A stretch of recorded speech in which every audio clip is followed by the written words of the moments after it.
Very good morning guys, कैसे हैं सब लोग। दिस इज रजत शर्मा, आपके सामने वापस आ गए हैं। आपकी अदालत वाला रजत शर्मा मत समझिएगा, आपका केमिस्ट्री टीचर रजत शर्मा। ठीक है, तो कल हमने जो या लास्ट टॉपिक में हमने जो हमने पढ़ा था आयनिक बॉन्ड के बारे में, और साथ साथ हमने डिस्कस करा था बॉर्न हेबर साइकिल के बारे में। अभी आपको देखने से पता चल रहा होगा कि हम कहीं ना कहीं सॉल्युबिलिटी के बारे में पढ़ना शुरू करने वाले हैं। अब ये सॉल्युबिलिटी पढ़ने में से पहले बहुत से लोग ये सोच रहे होंगे, अब ये सॉल्युबिलिटी कहाँ से आ गया भाई, सॉल्युबिलिटी क्यों पढ़ते हैं हमें। सॉल्युबिलिटी पढ़ने के पहले मैं आपको बता देता हूं, ये कहीं ना कहीं कोरिलेट करेगा आपको। कोई भी चैप्टर होगा सॉल्युबिलिटी के बारे में कुछ ना कुछ बातें आएंगी। चलिए सॉल्युबिलिटी को जान लेते हैं, होता क्या है सॉल्युबिलिटी। सबसे पहले डेफिनेशन देखते हैं इसकी। सॉल्युबिलिटी आपको सबको पता है कि जब भी सॉल्यूट को सॉल्वेंट घेर लेता है तो वो सॉल्युबिलिटी होता है, मतलब सॉल्यूशन बना लेता है। जब सॉल्यूट को सॉल्वेंट घेर लेता है, ठीक है, तो उसी प्रोसेस को हम बोलते हैं सॉल्युबिलिटी। और ये कंप्लीटली जो पूरा प्रोसेस होता है सॉल्यूशन बनने तक का, उसको हम बोलते हैं सॉल्वेशन। ठीक है, तो आपको एग्जांपल देते हैं। यहाँ पे देखिए सॉल्यूट जो है वो सॉल्वेंट में गया, तो जैसे ही सॉल्वेंट में जाएगा तो सॉल्वेंट जो होगा सॉल्यूट को हर तरफ से घेर लेगा। जैसे ही वो घेर लेगा तो वो सॉल्यूशन बना लेता है कंप्लीटली डिसॉल्व होने के बाद। तो खास बात अपन को इसके बारे में नहीं पढ़ना, ये क्लास 12 में आपका एक खुद का चैप्टर है। तो अभी हम बस इसके बारे में डिस्कस कर रहे हैं और इस चीज को हम बोलते हैं सॉल्युबिलिटी। ठीक है, चलिए आगे देखते हैं। अब सॉल्युबिलिटी और आयनिक बॉन्ड में क्या चीज है, क्या सिमिलरिटी है, कहां से उठ के आ गया, कैसे मिलेंगे। तो ये डायरेक्टली ये लिखा हुआ है कि आयनिक कंपाउंड कहां से सॉल्युबल होगा, और होगा तो किस में सॉल्युबल होगा। तो आपको मैं पहले ही एक छोटा सा पॉइंट बता देता हूं कि आयनिक कंपाउंड, आयनिक बॉन्ड जो होते हैं ये जो होता है वो पोलर होता है। ठीक है, आपको देखने से पता चल जाएगा कि मैं आपको पहले रीड आउट करा देता हूं। Ionic compounds are polar in nature, ये आपने पढ़ा होगा, नहीं पढ़ा हो तो चलो अभी हम डिस्कस कर लेते हैं। So ionic compounds are soluble in polar solid only. ठीक है, इसको पढ़ाने से पहले मैं आपको सॉलिड नहीं है, this is your solvent, sorry. ठीक है, तो मैं आपको एक बात पहले ही लिख देता हूं, जैसा होगा वैसा ही मिलेगा।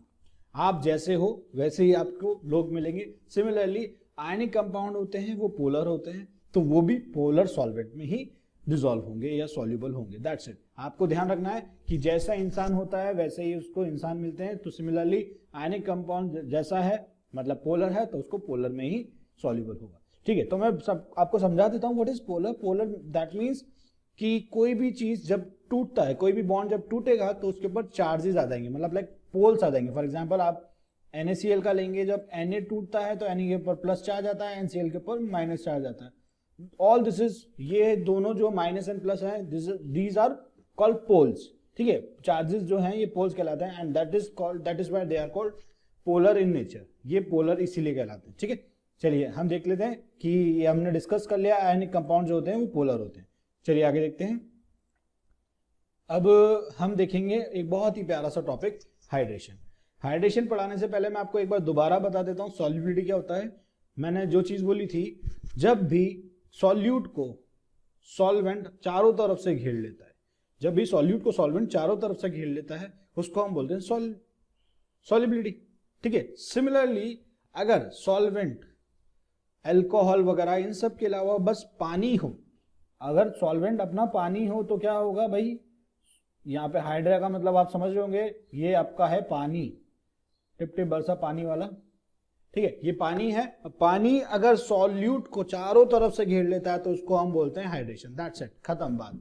ठीक है, तो आपने देख लिया कि सॉल्युबिलिटी क्या होता है एंड हाइड्रेशन क्या होता है। जब भी पानी चारों तरफ से सॉल्यूट को घेर लेता है तो उसको हम बोलते हैं हाइड्रेशन। ठीक है, अब आगे देखिए, यहाँ पे देखा हुआ है when solvent is water, solvent इस बार वाटर है, same process is called hydration. Solubility वाला ही प्रोसेस को हम हाइड्रेशन बोल देते हैं, वहां सॉल्वेशन था यहाँ हाइड्रेशन है। ठीक है, hydration is the process of surrounding solute with water. Hydration एक ऐसा प्रोसेस है जिसमें सॉल्यूट को सॉल्वेंट या वाटर जो है कंप्लीटली हर तरफ से सराउंड कर लेता है। ठीक है, जैसे लाइक फॉर एग्जांपल दिस, ये आपके पास में है चीनी मानो, नमक मानो, जो भी आपको मानना है मानो। ठीक है, इसको हम जैसे ही पानी में डालेंगे, पानी जो होगा चारों तरफ से इसको घेर लेगा और इसी को हम बोलते हैं हाइड्रेशन। ठीक है, चलिए अब यहां पर बात आती है कौन कौन सी एनर्जी इन्वॉल्व होती है, किस तरह की एनर्जी इन्वॉल्व होती है इसमें। देखिए आपने देखा होगा सॉल्युबिलिटी में सॉल्वेशन एनर्जी होती है, इज रिलीज्ड।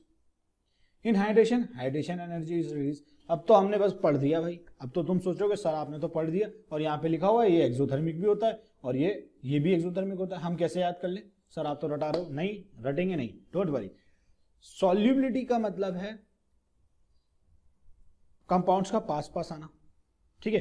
अब जैसे सॉल्युबल होंगे, अट्रैक्शन होगा दोनों के बीच में, ठीक है। सॉल्यूट और सॉल्वेंट जो होंगे वो अट्रैक्ट होंगे, ठीक है। जैसे ही अट्रैक्ट होंगे तो क्या होगा? अट्रैक्शन से, मैंने लास्ट लेक्चर में आपको भी बताया था, अट्रैक्शन जहां भी दिख जाए, अट्रैक्शन से एनर्जी रिलीज होती है और energy release is called exothermic. Similarly hydration में भी इस बार पानी के साथ अट्रैक्ट हो रहे हैं H+OH- के साथ, तो वहां पे भी अट्रैक्शन हो रहा है, तो यहाँ पे भी एनर्जी रिलीज हो रही है, तो this is also called exothermic process, ठीक है। तो आई थिंक ये आपको समझ आ गया होगा। आगे देखते हैं। तो ये चीज हमने पढ़ लिया, एनर्जी कहाँ रिलीज होती है, हमने पहले ही इस पॉइंट को आपको डिस्कस कर दिया है। चलिए आगे देखिए, ये होता है NaCl का लैटिस। NaCl का लैटिस बेहद ही खूबसूरत सा लैटिस है और ध्यान रखिएगा सारे लैटिस इसी तरह के होते हैं, ठीक है। कोई लैटिस अकेला नहीं है, यहाँ पे आयनिक्स लैटिस है। आप ये पर्पल डॉट्स को मान लीजिए, ये आपका Na, this green dot is your Cl। यहाँ देखिए Na के साथ Cl इधर भी जुड़ा है, इधर भी जुड़ा है, NaCl। ये 3D लैटिस है, आप यहाँ देख सकते हैं तीनों डायरेक्शन में, X, Y एंड Z तीनों डायरेक्शन में जा रहा है, ठीक है। तो 3D लैटिस, एंड ये आप क्लास 12 में सॉलिड स्टेट में बहुत अच्छे से पढ़ेंगे। यहाँ पे देखिए व्हाट एक्चुअली हैपन, होता क्या है, जब भी NaCl या फिर आपका NaCl कंपाउंड जो होता है पानी में जैसे ही जाता है, कोई भी आयनिक कंपाउंड के बारे में बात कर लेते हैं, तो पानी में जैसे ही जाता है तो डिसॉल्व कैसे होता है। देखिए यहाँ पर आप देख पा रहे हैं कि ये लैटिस है, NaCl Na+, Cl- Na+। जैसे ही पानी में गया, पानी में क्या होता है, H+ और OH-, ठीक है। बेसिकली H+ और O- बोलते हैं हम वैसे इसको, ठीक है। जैसे ही पानी में गया तो यहाँ पर क्या होगा, प्लस वाले H के ऊपर प्लस चार्ज आता है, O के ऊपर माइनस चार्ज आता है।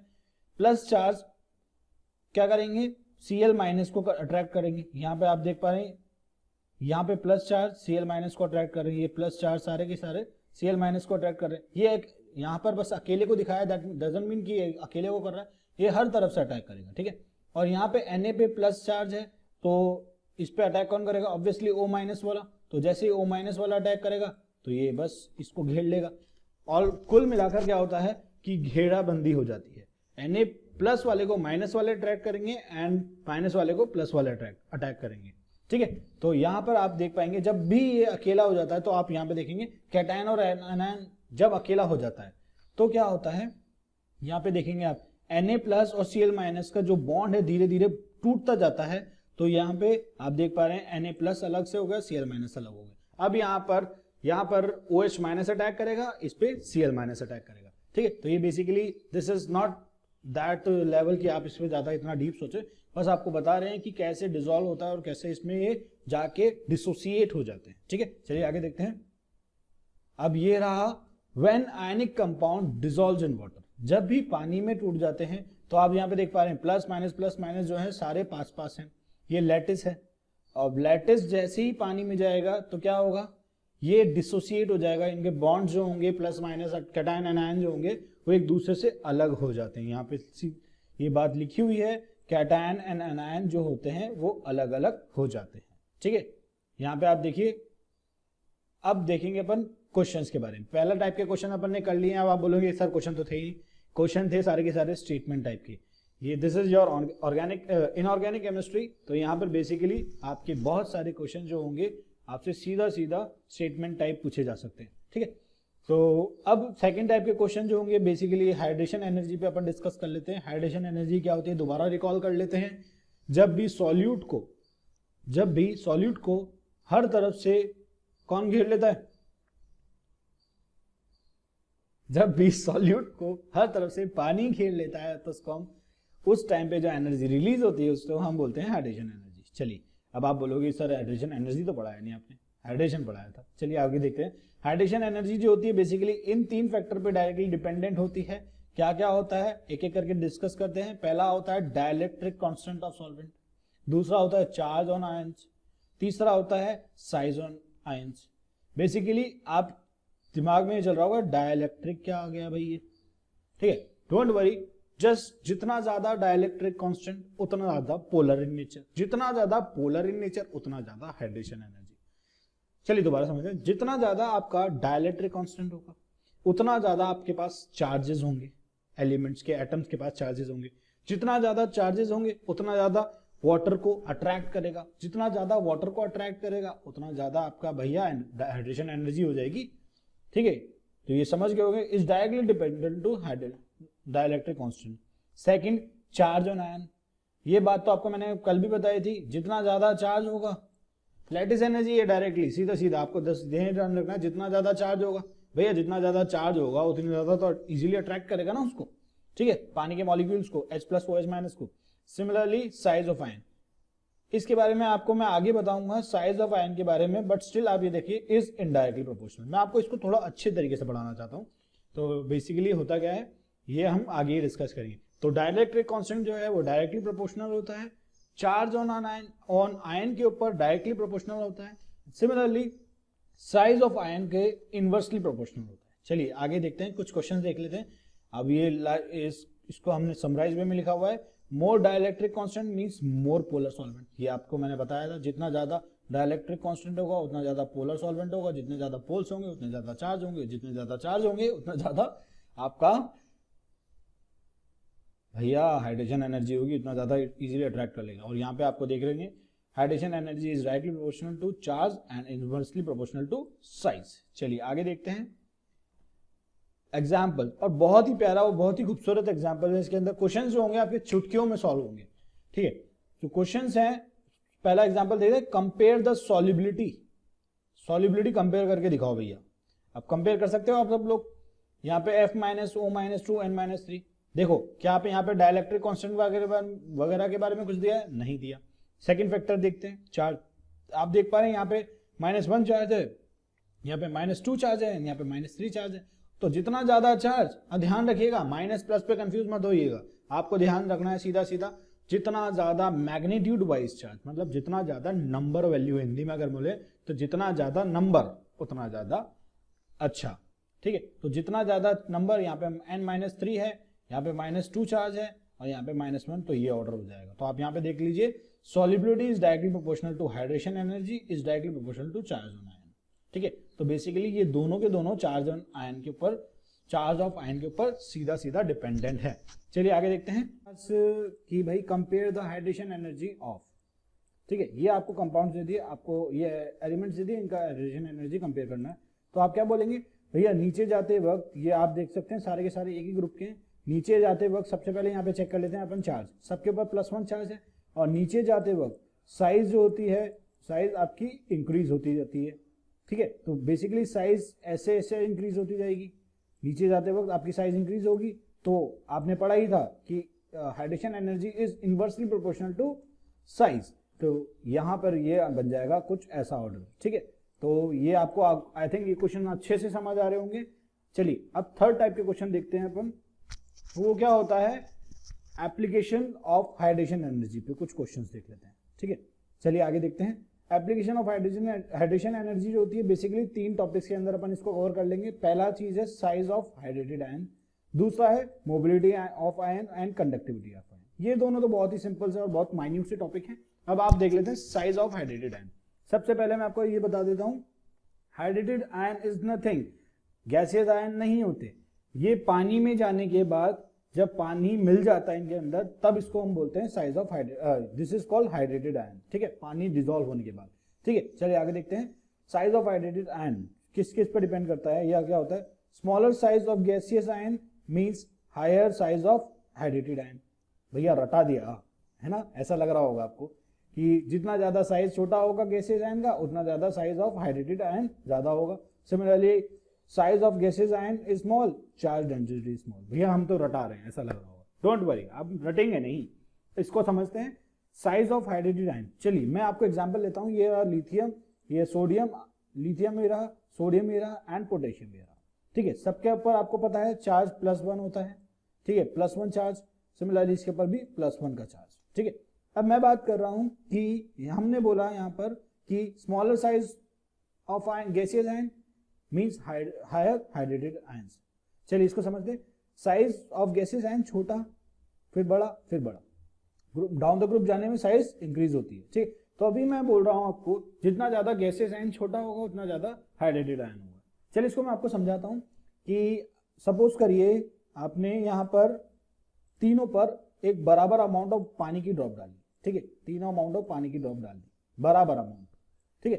तो आप यहाँ पे देख पाएंगे कि सबसे ज्यादा ड्रॉप जो है वो यहाँ पर है, दैट मीन सबसे ज्यादा चार्ज जो होगा वो यहाँ पर होगा, डोमिनेटिंग चार्ज होगा, और ये तो फिर इससे बड़ा है, यहाँ पर चार्ज की वैल्यू नहीं होगी, ये तो यहाँ पर तो बिल्कुल भी वैल्यू नहीं होगी। मतलब आप समझने की कोशिश करिए, अगर मैं आपको यहाँ पर लोग जो रह रहे हैं, अगर मैं यहाँ पे बोलूँ 1000 रुपीज डाले, ठीक है, 1000 रुपीज जो होंगे वो कम लोग रह रहे होंगे छोटे से एरिया में, छोटे से एरिया में कम लोग हैं, तो दैट मीन्स 1000 रुपीज जो होंगे वो ज्यादा अमाउंट ऑफ लोगों के पास ज्यादा अमाउंट मिलेगा लोगों को, और यहाँ पर थोड़े ज्यादा लोग हैं तो उसमें कम मिलेगा। सिमिलरली इसमें तो बिल्कुल भी नहीं मिलेगा, मतलब ऐसा लगेगा कि एक एक दो रुपए दे दिया सबको, ठीक है। तो यहाँ पर जो साइज होगा ज्यादा गिर जाएगा। फॉर एग्जाम्पल यहाँ पे देखिए आप चार्ज, जो चार्ज की वैल्यू बेसिकली डोमिनेटिंग कैरेक्टर होगा। यहाँ पे होता क्या है कि जैसे ही प्लस चार्ज आएगा यहाँ पे, या भी कोई भी चार्ज होगा, आप समझ लिए +1 का चार्ज है, तो OH माइनस जो होंगे इसको ज्यादा घेरना चाहेंगे, बिकॉज यहाँ पर चार्ज की वैल्यू जो है वो ज्यादा लग रही है, और यहाँ पर कम होगा, और यहाँ पर तो बिल्कुल भी एक तरह से होगा नहीं होगा पता नहीं, बट बहुत ही माइन्यूट सा होगा, ठीक है। तो आप यहाँ पे देख पाएंगे size of gases ion increases, जैसे जैसे गैसेस आयन इंक्रीज होगा डेंसिटी ऑफ चार्ज डिक्रीजेस, मतलब कि इतने से इतने बड़े सर्कल पे इतना सा बिंदु या डॉट जो होगा क्या वैल्यू रखेगा, बट इतने से सर्कल पे डॉट जो होगा वो वैल्यू रखेगा, दैट मींस उसकी चार्ज सीधा सीधा डोमिनेटिंग कैरेक्टर दिखाएगा, और ज्यादा डोमिनेटिंग कैरेक्टर दिखाएगा दैट मींस OH माइनस भी ज्यादा से अटैक कर पाएगा, ठीक है। तो आप समझ पाएंगे गैसेस आयन जितना छोटा उतना ज्यादा चार्ज डेंसिटी, ठीक है। अब यहाँ पे मैं बोल रहा हूँ कि साइज जैसे जैसे आपने ये वर्ड को दोबारा पढ़ लेते हैं, size of gases ion increases, charge density decreases. इसका मतलब क्या हुआ, charge density decrease, less water molecule will attract. जैसे मैंने आपको कहा कि पोटेशियम जो था साइज में बहुत ही बड़ा था, लिथियम जो था साइज में छोटा था, अब यहाँ पे प्लस चार्ज जो है यहाँ पे भी +1 का चार्ज है, अब यहाँ पर इतने बड़े सरफेस एरिया में एक छोटा सा चार्ज क्या करेगा, ठीक है। सिमिलरली यहाँ पर एक छोटा सा एरिया है, यहाँ पे एक +1 का चार्ज भी बहुत ज्यादा डोमिनेटिंग कैरेक्टर दिखाएगा, तो इस पे ज्यादा वाटर मॉलिक्यूल अटैक करेंगे, इस पे ज्यादा वाटर मॉलिक्यूल अटैक करेंगे, और इस पे बहुत कम वाटर मॉलिक्यूल अटैक कर पाएंगे, बिकॉज यहाँ पे जो +1 का चार्ज है वो इतने बड़े सरफेस एरिया में घुला हुआ है, ठीक है। चलिए आगे देखते हैं। अब यहाँ पे देखिए, अब क्वेश्चन अगर आपसे पूछ लिया गया भैया इसको अरेंज करके दिखाओ, तो आप क्या बोलेंगे, साइज ऑफ गैसेस आयन, तो आप मैं बोलूंगा आप बता सकते हैं जैसे जैसे नीचे जाएंगे ग्रुप में साइज इंक्रीज होती है, ये साइज जमा दी। अब हाइड्रेटेड आयन, ये था तो आपके लिए गैसेस आयन के लिए, अगर आपसे कोई पूछता कि arrange the order, arrange in the increasing order of gases ion, तो आप ये सीधे सीधे पहला वाला पार्ट अरेंज कर देते।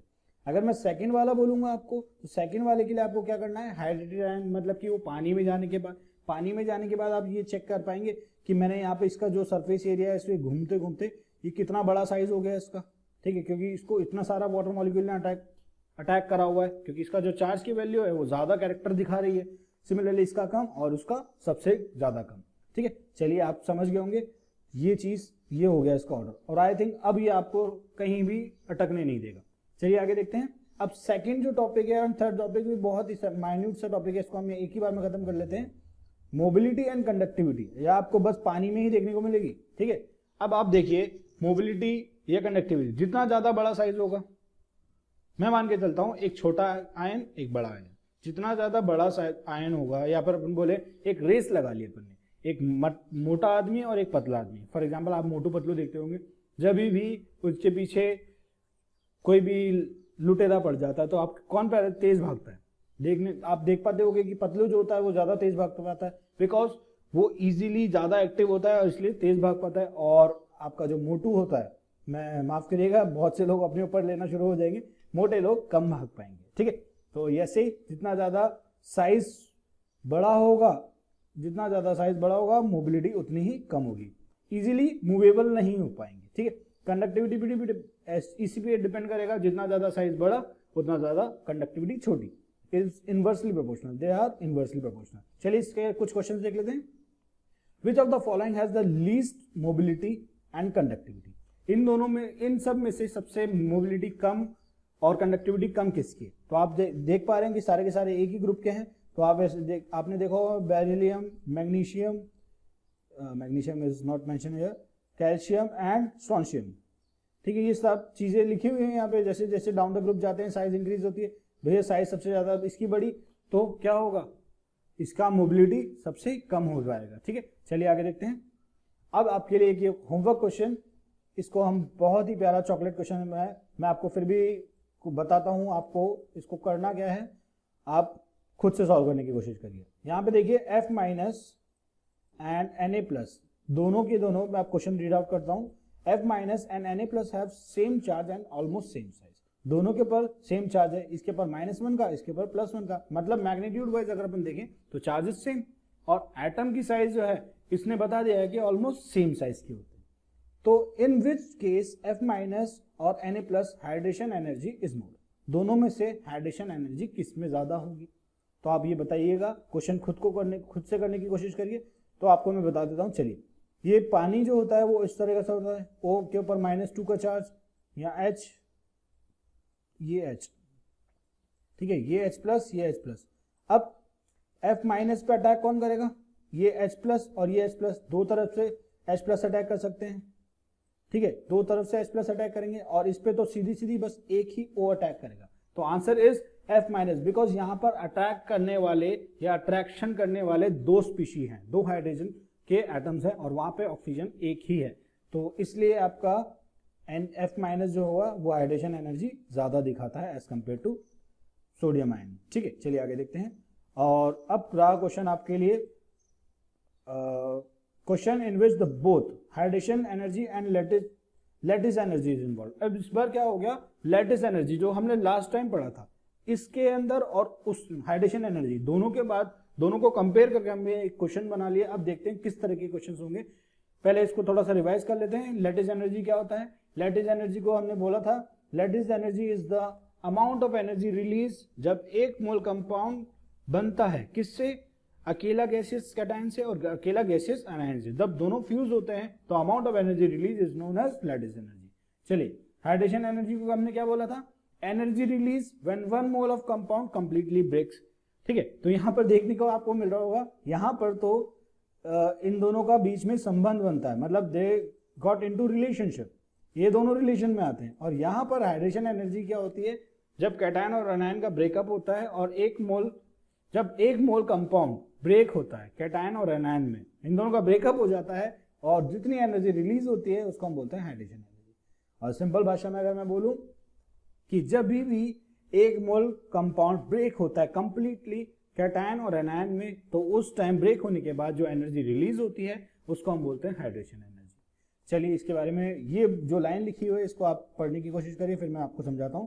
Hydration energy is greater than lattice energy, तो क्या होगा, कंपाउंड सॉल्युबल होगा। Hydration energy is less than lattice energy, तो क्या होगा, कंपाउंड इनसॉल्युबल होगा। रटे क्या, नहीं, चलो इसको भी समझते हैं। हाइड्रेशन एनर्जी ज्यादा है, दैट मीन्स आपका जो दो आयंस जुड़े हुए हैं, दो आयन कैटायन और एनायन जुड़ा हुआ है, तो क्या होगा, हाइड्रेशन एनर्जी ज्यादा होगी तो वो टूट जाएगा। वो टूट जाएगा तो मतलब वो सॉल्युबल हो जाएगा, कंपाउंड जो पानी में है वो सॉल्युबल हो जाएगा। अब अगर हाइड्रेशन एनर्जी कम है लैटिस एनर्जी से, तो क्या होगा, वो जुड़े रहेंगे, वो जुड़ेंगे ही नहीं, वो सॉरी टूटेंगे ही नहीं, तो कंपाउंड इनसॉल्युबल इजीली। तो आप इसे समझ गए होंगे, अगर हाइड्रेशन एनर्जी ज्यादा है तो कंपाउंड जो होगा वो सॉल्युबल होगा, और हाइड्रेशन एनर्जी अगर कम है तो कंपाउंड जो होगा वो इनसॉल्युबल होगा। चलिए आगे देखते हैं। अब एग्जाम्पल आता है कि BeSO4 जो है वो सॉल्युबल होता है BaSO4 से। क्यों भैया, यहां से आप सीधा सीधा कंसेप्ट देख पा रहे हैं कि BeSO4 का जो हाइड्रेशन एनर्जी वो ज्यादा है एज कंपेयर टू BaSO4 से, क्योंकि इसका जो लैटिस एनर्जी होता है वो ज्यादा होता है। मतलब कि BaSO4 का लैटिस एनर्जी ज्यादा है, दैट मीन्स वो टूटता ही नहीं है, डिसोसिएट ही नहीं होता। डिसोसिएट नहीं होगा तो वो सॉल्युबल कैसे होगा। चलिए आगे देखते हैं।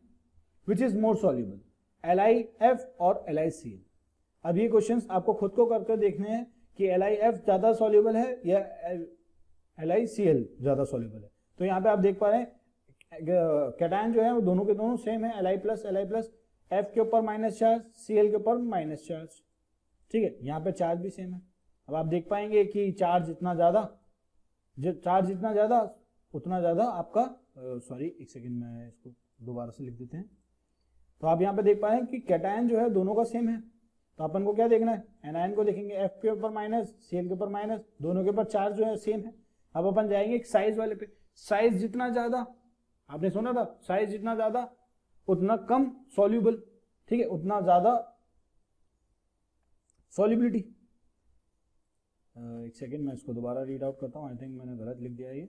हाँ, साइज जितना ज्यादा उतना कम हाइड्रेशन एनर्जी, जितना कम हाइड्रेशन एनर्जी उतना कम सॉल्युबल, तो ये हो जाएगा इसका ऑर्डर, ठीक है। इसका साइज छोटा होता है, दैट्स वाई ज्यादा सॉल्युबल हो जाएगा एज कंपेयर टू दिस, ठीक है। चलिए एक और क्वेश्चन देख लेते हैं, which is more soluble NaClO4 और KClO4। वापस सेम हटा दीजिए, यहाँ पे Na+, यहाँ पे K+, आप देख पाएंगे Na+ का जो साइज होता है as we go down the group, ये रहा Na+ का साइज जो होता है एज कंपेयर टू पोटेशियम वो छोटा होता है, जितना ज्यादा साइज छोटा उतना ज्यादा सॉल्युबल, ठीक है, ये आप समझ गए होंगे। चलिए आगे देखते हैं, which is least soluble, which is least soluble. तो आप वापस से ऑर्डर देखेंगे, यहाँ पे सब पे फ्लोरीन लगा हुआ है, आपको क्या करना है, Li के ऊपर चार्ज भी सबके ऊपर सेम है, सारे के सारे ग्रुप 1 से Li+, Na+, K+ and Rb+, ठीक है। तो यहाँ पे आप देख पा रहे हैं कि सबका चार्ज सेम है, size as we go down the group size of the ions increases, तो जितना ज्यादा बड़ा साइज उतना कम सॉल्युबल, तो ये हो जाएगा इसका ऑर्डर, ठीक है। तो आई थिंक ये आप समझ गए होंगे इस तरह के क्वेश्चंस को। चलिए एक और क्वेश्चन को देख लेते हैं अपन, यहाँ पे देखेंगे, यहाँ पे Be2+ जो है सबके ऊपर कॉमन है, सबके ऊपर F-, Cl-, Br- and I- है। वापस साइज इन सबका जैसे जैसे अपन नीचे जाएंगे साइज बढ़ता जाएगा, तो ऑर्डर ऑफ सॉल्युबिलिटी क्या हो जाएगा, जितना ज्यादा साइज बड़ा उतना कम सॉल्युबल, ठीक है। तो ये हो जाएगा इसका order, this will be the answer, ठीक है। ये साइज का ऑर्डर है, ये सॉल्युबिलिटी का ऑर्डर है। चलिए आगे देखते हैं। आई होप ये चीज आपको समझ होगी और आज के लिए इतना काफी है। कल हम एक बहुत ही इंपॉर्टेंट कंसेप्ट पढ़ने वाले हैं, जिसको हम फजान्स रूल के बारे में बताएंगे। फजान रूल होता क्या है और उसके ऊपर बहुत डेफिनेटली क्वेश्चंस आने ही वाले हैं, तो काइंडली आप ऐसे ही पढ़ते रहिए, जितनी मेहनत कर सकते हैं उतनी मेहनत करते रहिए एंड मन लगाकर पढ़िए, ठीक है। ऐसा नहीं कि भाई आपका मन कहीं और है, मन बागों में जा रहा है और आप कहीं और खो रहे हैं। थैंक यू सो मच, आप कंसंट्रेटेड रहिए, आपका एंट्रेंस का एग्जाम जब भी होगा आपको फोड़ना है, ठीक है। चलिए thank you so much, and if you like the video kindly do subscribe, do like the video, do share, पहुंचा दो गली मोहल्लों में। चलिए थैंक यू सो मच।